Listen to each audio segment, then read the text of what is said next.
Hey, hi! Welcome to Someone Else's Movie, the original podcast where an actor, writer, director, or nebulous industry figure gives a little love to a movie they didn't make. I'm Norm Wilner, senior film writer for Now Magazine, and this is the other thing I do. My guest this week is Arturo Perez Torres, a documentary filmmaker who made the jump to dramatic features with an adaptation of Michael Healy's The Drawer Boy last year, which resulted in 2 major nominations at this Sunday's Canadian Screen Awards. Richard Clarkin is up for Best Supporting Actor, and Arturo is in the running for Best Adapted Screenplay. I hope things work out for both of them. Arturo picked Tu Mamá También, Alfonso Cuarón's 2001 breakout road movie about 2 Mexico City pals, Julio and Tenoch, whose plan to drive out to a remote beach that they both love is complicated in all sorts of ways when they invite along a woman named Luisa, who has a secret.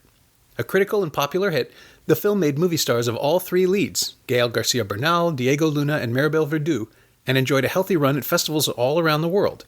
It also earned Cuarón and his brother Carlos an Oscar nomination for Best Original Screenplay. They lost to Pedro Almodóvar's Talk to Her. Tu Mamá También is better. This is Someone Else's Movie. Well, first, it was hard to find one movie. Because, I hear that, yeah. You know, I was talking to Winnie, and every time of your life you have a favorite movie. So I had a favorite movie when I was 18, when I was 20, and so on. Mm-hmm. But when I had to narrow it down to one, I felt that this one was specifically good because it's from Mexico. It represents I'm from Mexico, so it kind of like identifies with me. The characters are a bit younger than me, but I grew up through what they do, and especially the photography has affected how I like and how I do filmmaking. Okay. Yeah. Emmanuel Lubezki is my all-time favorite photographer. I feel that his style hasn't changed much. It has developed a lot, but you can see, this is not his first movie either, but you can see how he has always loved that style that is represented in this movie, which is very hands-on, very low budget in a way, but very creative. Yeah, there's an intimacy to this as a film as well, but I think it would be very different if someone was just shooting it flat and not getting closer or not lingering in the way that... I've read, I don't know if you've read stories about how how they decided to make the handheld camera, but apparently they were going to use Steadicam. And when they brought all the equipment, the operator couldn't really get to work it, and Emmanuel wasn't very familiar with it, so they're like, screw this, let's just do it a handheld. Is that just didn't work and they went for that? It didn't work, so they went for it, which wasn't part of the plan, but since it was pretty much a low-budget movie at the time, they were like, let's just try it, we cannot afford to lose a whole day or 2 days to bring, another operator or another camera that works. So they made some tests. They kind of liked the result, and they went for it. So it was kind of like a happy accident. Oh, that's great. I did not know that. Everything about the film feels so deliberate and considered that I would never have thought it was done on the fly. But that part was, and it's great. It's great. I mean, I always admired Dogma 95 films, and a lot of them use handheld camera. Mm-hmm. But this one, combined with the long takes and just very fluid movement, I love it. Yeah, when you said Dogma, I thought, emotionally there's something to it, but this movie violates everything that Dogma stands for. Right. The narrator and the sense of manufactured worlds that you're experiencing. Yeah. Yeah. It's all gorgeously put together. Yeah. And dogmas aren't pretty. Like they've never been interested in that. They want 133 kind of rustic confrontational aspect. For sure. But there is something emotionally. It does feel like that. You're seeing something that feels real and true and raw and powerful in a way that even the characters can't articulate. Yeah. I think a lot of it has to do with the camera movement, and with the music, right? Like you don't really have a soundtrack. Mm-hmm. I mean, everything's diegetic. Everything comes from a place within the movie. Yeah.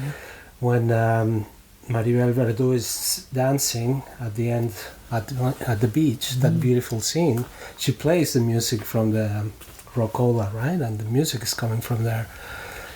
So I think that gives it a sense of we're here. It's kind of like immediate. It's not that stylized.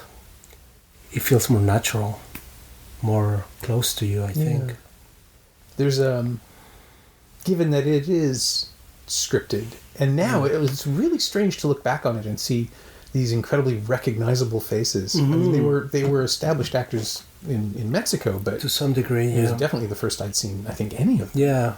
In 2001. Well, Garcia Bernal, he was in Amores Perros, right before this one. That's right. Was it the same year that they both played Tiff? I think it was 1 or maybe 2 years, but no more than that. Okay. And he kind of, well, it was like the indie movie of the year around the world, probably. And he kind of started getting known. Yeah. And then with this one, then everything exploded. Yeah. And I know I'd never seen Luna before. I haven't seen that either. He's just, and he is so, they're both great. They're instantly, they're completely authentic as kids. Like, they don't feel like they've grown up yet, but they're actors playing these emotions and finding... What makes it look almost, to me, which I love too, because I'm a documentary filmmaker. This is the first fiction I've made, so I've been making documentaries for 10 years. So I appreciate when a movie looks and feels so real that you can start thinking that it's a documentary. Obviously, this is scripted and what have you, but what Cuarón did, he casted them together because they were friends since childhood. They grew up together, basically, since they were 8. They went to school together, and then they both became actors as friends.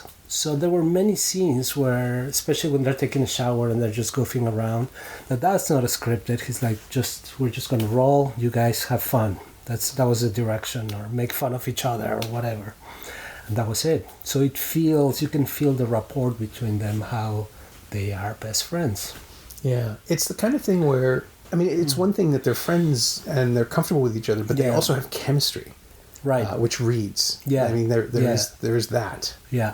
Every now and then you'll hear about a movie made by friends, and it's just, it sort of takes for granted. They don't work for it, and the performances don't really play. Yeah. But this feels alive and real in a way that a lot of other films don't. And I'm assuming that's because they are comfortable with one another and they're great actors. But I agree. I think this movie is a great example of what filmmaking is, which is collaboration. Everybody's like, Cuarón, and that's the first name that comes out. Like, he's great and he's done really well. But if we think that the actors were best friends, then Chivo Lubezki and him, they are great friends. They went to school together too. They made this movie together. So they know how to work with each other, right? They feed off each other. So that's a true collaboration, and it shows in the film, the familiarity. You're not fighting, or you're not having to prove yourself. You just grow on the ideas of each other. You feed off of each other, right? Yeah. So I think you can tell. Yeah. And that trust extends in a weird way to the script, right? Because for sure, it has to trust her with the secret. Yeah. And the script is written by Cuarón's brother, right? So it's all kept like in the family, I guess, in the extended family. Yeah, and it feels like one of those things that shouldn't work. It shouldn't exist. Right. Yeah. It feels like luck. Yeah. That it all came together, that it all worked. Right. Your story about the Steadicam makes me think it is. It's like, it's not, I'm sure it was incredibly difficult to make, but it feels like it was just guaranteed. Yeah. That everything is exactly where it needs to be. And I think that's part of it, is that Cuarón's facility with the camera and with storytelling, that's his gift, is to show you, and he's only been challenging himself further with these incredibly complex setups that he does. Yeah. That with maybe not so much with Harry Potter, but certainly with Children of Men and Gravity and Roma, he is building challenges to the viewer that he pulls off and makes look simple and elegant. For sure. And on this one, you don't feel that. You don't feel there's a different sort of command. Of camera, of aesthetic, of mise en scène. He's building a world, but the world is messy. It's messy. It's messy in a way, but at the same time, I think it's very controlled. I think if we talk a bit about the narrator, which is one of my favorite parts of the movie, the narrator doesn't really push the story that we're watching. It adds a layer to the context where the story is taking place, right? Yeah. And the way the narrator comes, it's like a clean cut of the soundtrack. The image continues, but it suddenly goes off. Yeah. And then you hear this voice telling you something that is context. Yeah, it feels like a footnote. It's almost like While a you're watching footnote. it. It's like additional information. Yeah, like a comment of making of maybe or something. But it works I find that that's one aspect of Cuarón that I like, that he never forgets where he's from. He wants to make a political and a sociological comment on it. So all his comments in this movie, the narrator comments, are about death, about the political situation of Mexico. So even though you're watching a story that is supposed to be about fun, about teenagers that just want to have sex, it is that, but it's much more than that. It's about where it's taking place. It's about social differences. It's about so many other things, right? Which finds it so fun. Well, I mean, everyone is influenced by the world they live in. Exactly. And, I mean, that's such a huge theme of Roma that people seem unwilling to investigate if they want to argue about, the privilege of certain characters versus the focal point of the film. Yeah. But this movie is that as well. It's the same sort of awareness. It knows exactly where these people are and who they are, and how that informs their interactions, and what it means to maybe not slum. We are led to believe that she is slumming with them, that she's just sort of using them for an easy entertainment while she runs away from whatever it is she's running away from, and we're led to believe that she's found out that perhaps her husband has been unfaithful and that's why she flees, and it turns out, of course, that there's something far, far deeper going on. But the way the movie uses her status is really, I mean, of course it's clever, but it's painful. It's by the end of it, when we understand the fullness of it, it's someone who can't buy her way into happiness and also can't save herself with who she is. That second, when that penny drops, when that other shoe lands, it's devastating. She's doomed. We don't know that until the end, but she knows that this is it for her. This is probably her last trip that she's going to take, right? I think she also becomes some sort of guide to them, which I find really endearing. Because these are two, they're supposed to be 17, 18 years old, last year of high school. And she guides them and opens probabilities and new worlds for them, and she challenges them. I love the scene when they are fighting in the middle of the road, and she tells them, when you play with babies, you end up just changing diapers. And she kind of curses herself, it's like, I'm out of here, and they have to convince her, because they not only lost the conquest, but they lost their guide. And without her, nothing makes sense anymore. The trip doesn't make sense. It's not just about having sex with her. It becomes way much more than that. Yeah.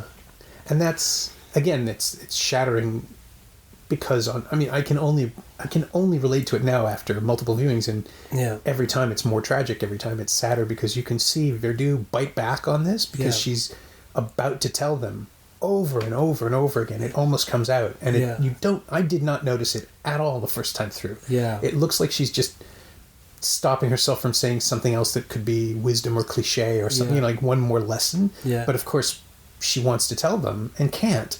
Or won't. And there's that moment, and then there's the moment, I thought it was going to come out on, I think, third or fourth viewing. I thought I could sort of see her playing it in the love scene. When she's about to tell them how important this is to her. Right. At the end. Towards the very end. And she sort of chokes back something, and maybe it's just a gulp of anticipation, or maybe it's tension. There was one moment where, one viewing where I thought, oh, she wants to tell them. Right here, right now, it almost comes out. I think maybe there was a point where I watched it just looking for it. For that moment in her performance. Because that's the point. I always thought that she didn't want to tell them, but I have to watch it with that in mind. She's part of the performance is her fighting the impulse. Because I don't think she intends to initially. Certainly she doesn't. But she as she gets closer to them, I think the more of her wants to be honest. Yeah. And more of her relationship with them becomes about withholding. And I think it only from Verdou's performance. It's nowhere in the script. It's not even in the narration. Right. But she feels there's a melancholy, a sadness that she can't be fully honest. Yeah. And it reads to us as withholding the first time because she's just not giving her full self to them. Mm-hmm. And then finally, when you understand what it is she's holding back, it's so tragic. I just keep coming back to that point over and over again because for all of the accomplishments of the film, it's this sense of a hollow sadness that lingered with me. I mean, ever since the first time I saw it, it's just you can love it and feel exhilarated by it, but you just want to curl up and cry afterwards. I know, once you find out what happened. Yeah. I love that she stays at the end and they go back. I always imagine when I saw it the first time when it came out, like how uncomfortable that drive back must have been for them, right? Because it's like 12-hour drive. That's how I assumed, thinking of the beach that they went to on the coast, coming from Mexico City. That's at least... Well, I watched the 12 hours. Yeah, we spent the whole movie getting there. Exactly. So it'll take at least another 100 minutes to go. Exactly, right? So I'm like, oh my God. Talk about uncomfortable silences. Well, they don't... Isn't that the point of it, right? They never see each other again. They never see each other again, but they have to drive together, right? Yeah. And then I love that at the end. It's a great ending. Mm-hmm. And the narrator, for the first time, or maybe not the first time, but for a final time, makes a point. But this is about the story when they tell you, and they will never see each other again, right? Yeah. Like looking forward into the future. Yeah. It's funny. I remember when Children of Men came out, someone said he's made a movie about the end of the world. It's like, no, he already did that. It's just someone else's world. Right, it's a different apocalypse, but it is the end of everything for these three characters. Yeah. And it's so small and intimate and focused.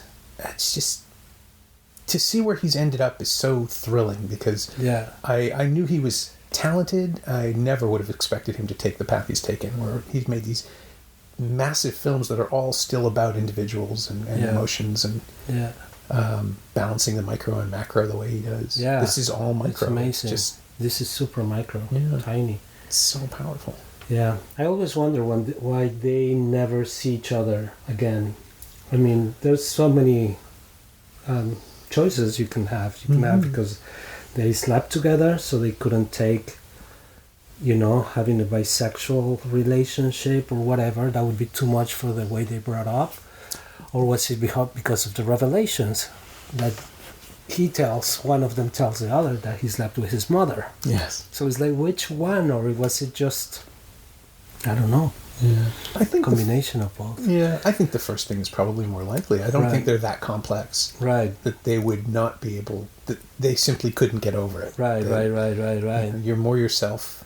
Because they get over when they tell each other that they slept with each other's girlfriends. That's nothing. It's just a small fight and then they're best friends again. Yeah. It's funny, there's a movie that absolutely nobody cares about called We Are Your Friends. It came out about 3 years ago. Zac Efron is a DJ in it, and it's fine. It's not good, it's not bad, it's just it's a well-made empty kind of film, but the whole point of it is the emptiness. And there's a moment where the slightly older character, who's played by Wes Bentley from American Beauty, he's sort of the over-the-hill DJ. He's 30, but he's finished. And he has an argument with someone else, and in it he shouts in the heat of the moment, "You're still young, you don't know what it is to do something permanent. You don't know what it means." Right. And that's what this movie is about. Right. Everybody is just, it's so strange that I thought about this while I was watching this, American disposable summer picture. Yeah. But that's what, that man who wrote that script saw this movie. That, like a bullet through my head. It felt like a connection over 15 years. Yeah. This is a movie about doing things that you can't take back, not knowing that you're doing it, and not knowing about regret. Right. It is a coming of age movie, but it's the one that everyone tries to make. Yeah. Like when things are irrevocable and you become the person you're going to be. Yeah. Yeah. And just to capture those three performances in that movie and that attitude and get it all over, it's just... They're amazing. I keep coming back to the acting. Yeah.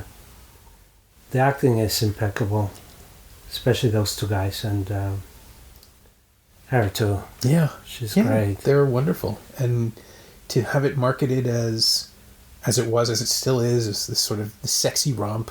You know, you get to see women at the beach, and the photograph that they used for the posters was the three of them together. It's great because it's how you sell a film. Yeah. And trick people into the undertone. But I could see a lot of people that haven't seen it and read the synopsis thinking like, oh, this is gonna be, you know, American Pie or some goofy, funny comedy about teenagers trying to have sex from an American point of view. Mm-hmm. And it is that in a way, but I mean, we talked about it. It's way much more to me. Like at the end, I feel changed. Like the first time I saw it, I was expecting that. I'm like, but from a Mexican point of view. Sure. And when I came out, I was, you know, when you see like a really good movie that you just don't even want to talk. Yeah. That's how that's what happened to me. It really touched me. Yeah, I was utterly unprepared for what it was. I mean, I saw it at the TIFF screening. It must have been. So it was a sunny day in August, and we saw it in this. 15 years ago almost, right? Longer, almost 20 now. I want to say. 20. Wasn't it? Yeah, it's 2001. I think you're right. It's 18 years. 2001. Yeah. Oh, jeez. And it was in this terrible little theater. Underneath the famous Players Building on Bloor Street near the university. It's gone now, but it was a small 35-seat theater, underground. The screen was on a tiny bit of an angle because they never bothered to fix it, and it was, you know, the scratchy old projectors, even though I'm pretty sure the print hadn't been screened before. It was the first time, and it looked terrible, but it was all part of it. It was exactly the right way to see it, to be tricked into what it was. Right. I have a good friend, she's a documentary filmmaker that had a film at TIFF when it came out. So she met Garcia Bernal before he was famous. He was just some small actor with his small film. Right. And she asked him, like, so what's your film? And he said, Y Tu Mamá También. And he's like, yeah, but in English, what's the name? He's like, no, it's going to be released at Y Tu Mamá También. And she was like, what kind of stupid name is that? He's like, I know, well, that's what the director wants, you know? Yeah. So it's always funny to think of that, how it became so big. And the expectations, I'm sure, for them were not huge. Yeah, no, Alliance owned it at the time, and they were utterly unprepared for what it was. Right. I think even at the festival, it wasn't one of their priorities. Yeah. It was a small foreign entry. Yeah, just in contemporary world cinema, just sort of. But then wasn't it nominated for like the script? Language? Was it nominated for screenplay as well? I think so. I will look that up right now because I feel like I should know this. I wouldn't be surprised. I think it got a nod, for original screenplay. And it says, nominated for 1 Oscar, Best Original Screenplay, Carlos and Alfonso Cuarón. Yeah. Right. And it was at the Golden Globes for Best Foreign Language Film, so I assume Mexico didn't put it forward. For the Oscars? Was there a competition that year? Oh, but it wasn't nominated until 2002. So, that's right, because it came out in 2001. Opened in the spring, right? The following year. Yeah. That's interesting. And he hasn't won for screenplay, has he? He's only won for director thus far. That's right. Even Roma lost.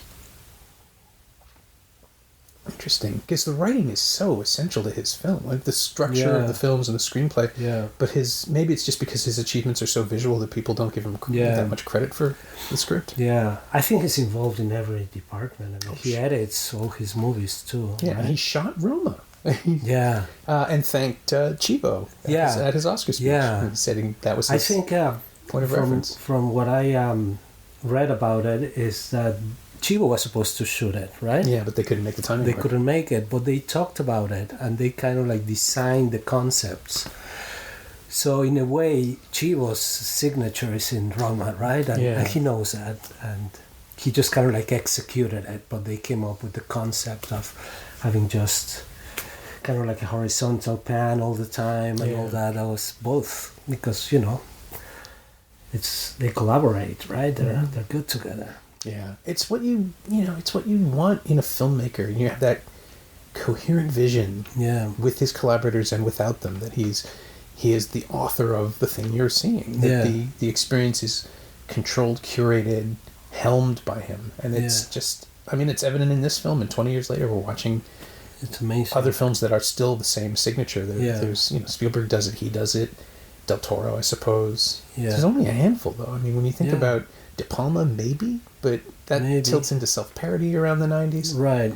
Cuarón, and Harry Potter is still the outlier, but it's a fascinating outlier because it's still, of the 8 movies, it's still the one where they all come to life for the first time because he puts them in street clothes. Exactly. I know I've discussed this on the podcast before, but it's such an impressive thing that he does. Is just, you know, the first 2 movies, there are these children in robes walking around with other people in robes, and it's all very stiff and it's not alive. You can't relate to it, and then all of a sudden they're in sweaters and jeans. And it's like, oh yeah, they're kids. Of course they are. Of course. And I know that was him. That wasn't, you know, Warner Brothers. Chris Columbus wanted to keep things the way they were. I'm surprised. Do you know why he didn't shoot more? I think he just wanted to do something else. Right. I mean, he's never. I've interviewed him a couple of times. I don't think he's ever talked about it.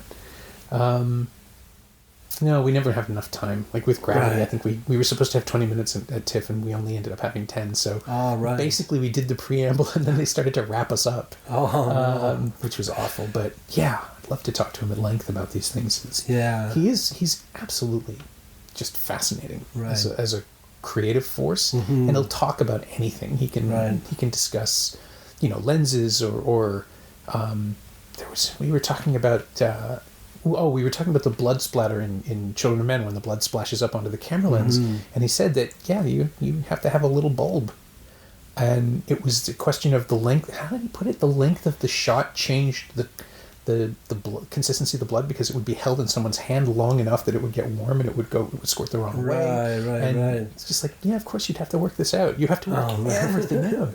Details. The man's a machine. But he's not a machine, because he has this massive, massive heart. Yeah. And this film is about that. It's about compassion and connection. And very personal. Like, I don't know exactly if that happened to him or to some degree. He had some experience, but he brings a lot of him in his movies, right? Like, he mentions Cleo, the maid that took care of them, the nanny, in this movie too. When they're driving, you see her first bringing a sandwich to Diego Luna, but just you see her, like, somebody coming and it's like, here you go, darling, and he's like, oh, thank you, and he just keeps sitting on the phone. But then when they're driving, the narrator stops the movie again, the soundtrack, and he's like, Diego, or whatever the character's name is, they pass through a sign that says the name of a town. And he's like, this is the town where the maid is from, and he chooses not to tell anybody, and he also chooses not to tell anybody that he used to call her mom. That's right. Until he was 3 or something. Completely forgot that. Which is, you know, it's Roma. Yeah. Right? Well, the other thing about Roma too was knowing that it was autobiographical, knowing that so much of it is based on his own family and his own life. It wasn't until the scene, it was the scene they used for the Oscar clip, the scene in the restaurant at the Getaway where his mother tells them about the family falling apart. It wasn't until that moment that I figured out which kid is Cuarón, and it's the one who cries. It's the one who feels it the most. Everybody else is trying to intellectually process it, and he just breaks down. And it's like, you made this movie. Yeah, of course. Yeah. That's him. So then, are we to believe that he identifies more with Luna than with Garcia Bernal? I think so. Yeah, because the swagger. Tenoch, he's the rich kid, and the other one was him, or well off, and Bernal plays kind of like the middle class, but way lower, and they have that class difference. The earthier, or at least the one with earthier pretensions, which is and he lives in an apartment in kind of like an middle class building where he has this huge, beautiful house with maids. Yeah. So I think Cuarón is Diego Luna.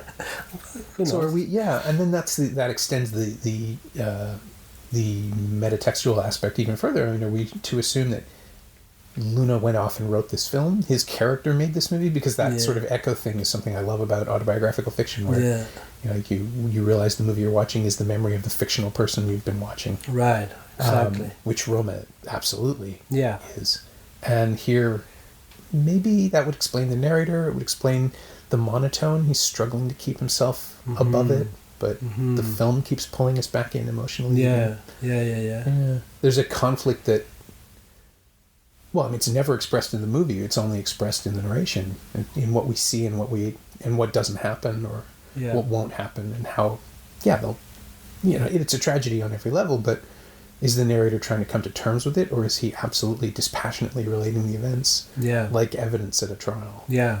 I think that's what it is, the second one. It's just more like evidential. Like this happened, and at first it's very cold. It's just contextual. And then it's just, and you need to know this. Period. But without manipulation, really. I like that. Yeah, that's why I think it's cold. It lands so hard. Right? Yeah. Because it doesn't care if you get it or not. Exactly. And then you get it, and you are not pulled any strings, only by your own head and your own heart. Right? Yeah. I love this movie. I'm so glad you picked it. Oh, I'm glad you like it. Great. Yeah, well, I mean, it's always it's a good movie. The great thing about the show is that from week to week, I can prepare, but the audience, the listener, has no idea what's coming and what the combination is. Yeah. So sometimes you'll get a completely inappropriate choice for the filmmaker, or will feel like it, and then over the course of the 45 minutes you'll start to understand why, and then by the end it's like, of course, it makes perfect sense that you would choose this. Of course. But for yourself, the obvious question really, is there anything of Tu Mamá También in your own work? Have you relied on it? Have you borrowed or stolen or been influenced? I think only the camera work. The idea of having shots that are long, handheld. He's my main inspiration. What Chivo does, right? And then the creative solutions to framing shots that I think that's between the two of them. It's beautiful. Yeah, it's beautiful. Like, I don't know if you remember a scene in this movie where she's getting picked up by the two, like Tenoch and the other guy, the friends, and you see the camera. She's getting all her stuff together, and then the camera follows her. And then she leaves downstairs, and the camera stays in the room. Yeah, we're up looking at the and then looks out the window, and then you see her going down. Like, there's no cut there. They could have easily made a cut. And they decided to keep it going. And it's beautiful to have that moment where she's out of the building, because as a viewer you feel a bit like, why are we still here? Yeah. But you have that sense of emptiness, that she's leaving behind an empty house. And you truly feel it. And the next time you see the movie, you wonder if she ever made it back. Exactly. If that's the last time, if there's anything in the performance that tells us she doesn't plan to come home. Yeah. Exactly. Yeah. And just not another aspect, I would say, just the social aspect, that he's so talented in bringing social justice issues and political issues into his movies without being too strong or over the head or dogmatic. It's just like, this is what's going on, this is what I think, very subtle, but I'm going to tell you a story that is affected by this, but it's not about this. You know what I mean? Yeah. Well, I mean, Children of Men now, looking back, it's not predicting 2029, it's predicting the present day. Eric Johnson picked it like pretty much a year ago, and we were discussing then the resonance of England severing itself from the rest of the world and putting immigrants in holding camps, and it's all there, and it's still there. Yeah. But this is a film made in 2005, and it's just, it called it so well. So it's supposed to be 2027? 2027 or 2029, yeah. Wow. 27, I think. 27. Yeah. It was, just a little too quick. Yeah. we got there so fast. I know. It's very despairing. I think it was supposed to be set, is it 21 years later? Or it was, whatever it is, it's projected from it had something to do with the age of majority or the age of adulthood. So there would when the youngest person in the world dies, it's someone who might have been born the year you see the film. Oh. I think that was his rationale. I'm trying to remember. I might be getting that wrong. But it's something like that. It has to feel like it's within the lifespan of a teenager or a child. Okay. And it's 2019. The only thing that we didn't catch up to is the heads-up displays on cars. Otherwise, we nailed it. It's so depressing. But you shot documentaries for 10 years. Is there a way to plan that far ahead when you're shooting documentary style, to compose a frame the way that Lubezki and Cuarón do? Not really, unless you're doing recreations, which I don't do. It's mostly more cinema verite, the way I shoot documentaries. Right.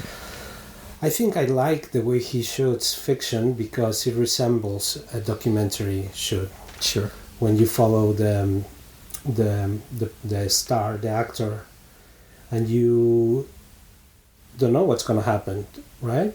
Like when we shot The Drawer Boy, many times the direction to the camera person was don't anticipate, like follow the action, right? So if I'm going to take this glass of beer, don't be at the beer before I take it. Right. Like follow my hand and then do that, which gives it's very subtle, but when you're viewing it, it makes it look like it's real. Yeah, like it's a documentary. Action. It's unpredictable. And if you do it just 1 second, then it feels like a movie, like a fiction movie. So we were like, okay, we wanted that, but that doesn't work. You have to follow the actor doing. Don't stay although we want this close-up, we can have it. Right. Unless you follow the action of the hand. So I love shooting like that, it just gives it that really raw energy. And It's the feeling of life, right? Exactly. Something's happening. Yeah, and it might not be perfectly framed, but who cares? I think the other part is more important. Certainly, yeah. I'm trying to draw it back to Tu Mamá También, but that is it, isn't it? You're watching someone live. You're watching someone try to live. Yeah. And the two people around her who are literally closest to her don't see it. Yeah. And I love the fact also that the camera has a personality. It's an entity. It's not just we watch a movie. Like you feel the personality of the lens, in Tu Mamá También. Like what we discussed, how the camera moves in the apartment and then you feel the loneliness or the emptiness of the apartment.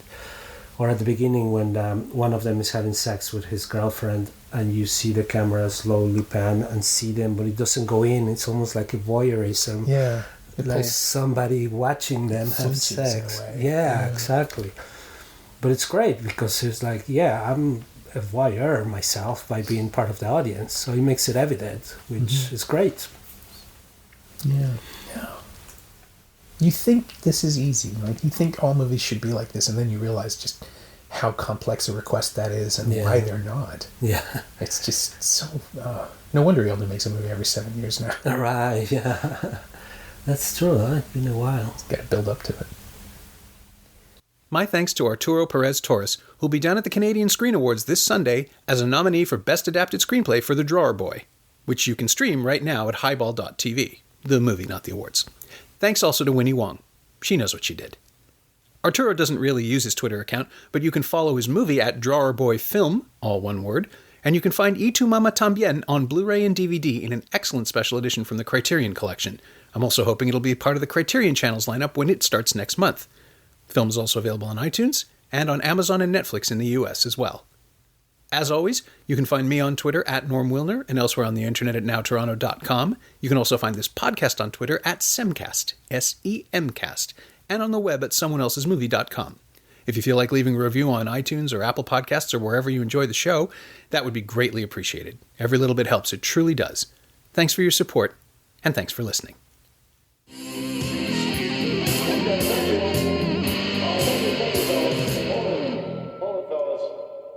I'm afraid you're just too darn loud.